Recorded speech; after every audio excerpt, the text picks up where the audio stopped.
রান্না হবে অনেক কিছু, সবই নিরামিষ আইটেম। আর যখন নিরামিষ বাসায় রান্না করা হয় তখন একটু বেশি পদই রান্নাবান্না করতে হয়।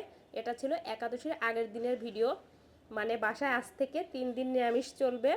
তো সকাল সকাল উঠে প্রথমে ভাত বসিয়ে দেবো, আর রান্নাবান্না করার জন্য যা যা লাগবে সবই গুছিয়ে নেব কেটে। একটা সময় ছিল নিরামিষ খাবার দাবারের কথা শুনলেই আমার রাগ হতো, ভালো লাগতো না কেন জানি। আর এখন হিসাব করতে গেলে মাসের 30 দিনের 10 দিনই নিরামিষ খাওয়া হয়। এখনও যে নিরামিষ খাবার অনেক বেশি আমার ভালো লাগে, মোটেও তা না, কিন্তু একাদশীটা আমি খুব ভালো করে পালন করার চেষ্টা করি, একদম মন দিয়ে ভক্তি সহকারে। তো এক চুলায় তো ভাত বসিয়ে দিয়েছি, আর এক চুলায় মুগ ডালটা টেলে নিচ্ছি। 1 কেজি ডাল হয়তো, তো ভাবলাম যেহেতু সব কিছু পরিষ্কারই আছে, একবার টেলে যতটুকু লাগবে রান্না করবো, আর বাকিটা রেখে দেব। কি সুন্দর সময়, সকাল সকাল উঠেই খেলনাপাতি নিয়ে বসে পড়েছে।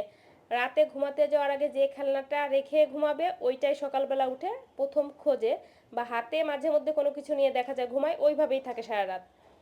তো ডালটা নামিয়ে নিলাম, আর এদিকে ভাতটা বলক চলে এসেছে। ভাতটা খুব তাড়াতাড়ি হয়ে যায়, মানে বলক আসার 2-3 মিনিট পরেই নামিয়ে নিতে হয়।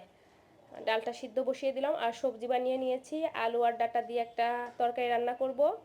তারপর হলো ধুন্দল ভাজি করব। ধুন্দলটা বাসায় একদমই খাওয়া হয় না, তো 2টা নিয়ে এসেছিলো, ভাবলাম আজকে ভাজিই করি, তেমন একটা কারোই পছন্দ না। আর সাথে উচ্ছে পটল ভাজি, এতটুকু দুপুর আর সকালের জন্য করছি, রাত্রে হয়তো অন্য কিছু করব। আর আজকে একটু মুগ ডালটা করছি হলো গাজর দিয়ে, বরবটি থাকলেও দিতাম, বা অন্যান্য সবজিও অ্যাড করা যায়, তো আর দিলাম না। এক এক টাইমে এক একভাবে রান্না করি, যেহেতু প্রতিদিনই ডাল রান্না করা হয়। নিরামিষ দিনে কখনো মুগ ডাল বা মটর ডাল, আর আমিষ যখন খাওয়া হয় তখন মসুর ডালটাই বাসায় বেশি খাওয়া হয়। তো নামিয়ে নিলাম, একটু ঘিও দিয়েছিলাম নামানোর পর। নিরামিষ যে কোনো রান্নায় ঘি, তারপর আদা, এগুলো দিলে খেতে বেশি ভালো লাগে।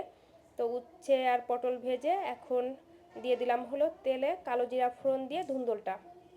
একটু তেলটা বেশি হয়ে গেছে, মাঝে মধ্যে দেখা যায় হাতে তেল বেশি পড়ে যায় যতই চেষ্টা করি, তারপরেও এখন অনেক কম তেলে এখন রান্নাবান্না করি। আলু আর ডাঁটাটাও ভালো করে ভেজে এখন ঝোলের জন্য জল দেবো। মশলা বলতে শুধু একটু জিরা গুঁড়া দিয়েছিলাম। এই তো রান্নাবান্না সব কমপ্লিট, প্রায় এখন 11টার মতন বাজে। ওদের খাওয়া দাওয়া হয়ে গেছে, আমিই খাচ্ছি একদম শেষে। আমার আবার হাতে কাজ থাকলে কাজ রেখে খেতে একদম ইচ্ছা করে না, মনে হয় সব কিছু সুন্দর করে গুছিয়ে তারপর আস্তে ধীরে বসে খাবার খাবো। তো চলুন খাওয়া দাওয়া করে নেই। বেশ ভালোই হয়েছিল সব কিছু। আর এটা একদমই বিকালবেলা গাছে জল দিলাম। গাছগুলো ওই যে কয়েকদিন বৃষ্টি হয়েছে, বেশ সুন্দর হয়ে গেছে। আর এই গাছটায় যে এত কড়ি আসবে ভাবতেই পারিনি। প্রতিদিন 2-3টা করে ফুলও ফোটে, এখনও অনেক কড়ি আছে। গত বছর এই বেলি ফুল গাছটা লাগানো হয়েছিল, এর মাঝে আমি আবার একটু ডালপালা কেটেও দিয়েছিলাম, তারপরেও দেখুন কত বড় হয়ে গেছে।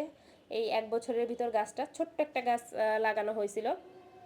তো সন্ধ্যা হয়ে গেছে, এখন তন্না শোনার জন্য একটু খাবার বানাবো। খাবার বলতে হলো দুধ জাল করে হরলিক্স দিয়ে দিয়ে দেবো।